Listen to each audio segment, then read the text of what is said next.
Pamiarsa renggalah kali wuku ungkuran kasus anak alit sani keni COVID-19 ring Kabupaten Buleleng kekantenang nincap.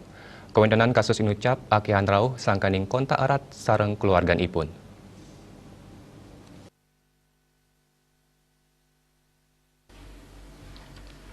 Sekda Buleleng Gede Swiasen Latarang renggalah kali wuku ungkuran wenten 17 kasus anak alit sani keni kasus ring Buleleng. Kasus inucap sangkaning kontak erat saking klaster keluarga. Kuentenan anak alit sani keni COVID-19 pini akeh kauningin ring kecamatan Buleleng, Grogga miwah kecamatan Seririt. Pawawahan 17 kasus punike ngawinang kasus kumulatif anak keni COVID-19 ring warse kalitalis likur dados 1 sia dase 4 diri. Anut ring data punike wenten 1 ulung dase 6 sampun kejantenang kenak adiri pada miwah kutus diri kantun ngelaksanayang perawatan medis. Panincapan kasus anak keni COVID-19 puniki molihang uratian pemerintah Kabupaten Buleleng.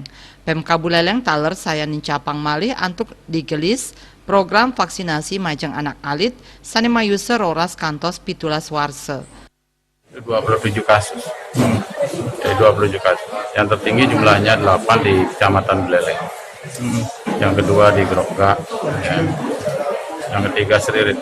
Habis itu beberapa ada satu di Sawan, kemudian di Sukesade. Itu termasuk tinggi Pak atau gimana Pak? Kalau disandingkan dengan yang tahun sebelumnya, nah memang ada peningkatan ya untuk kasus sama. 2 minggu 27. Komang Yuda, Bali TV.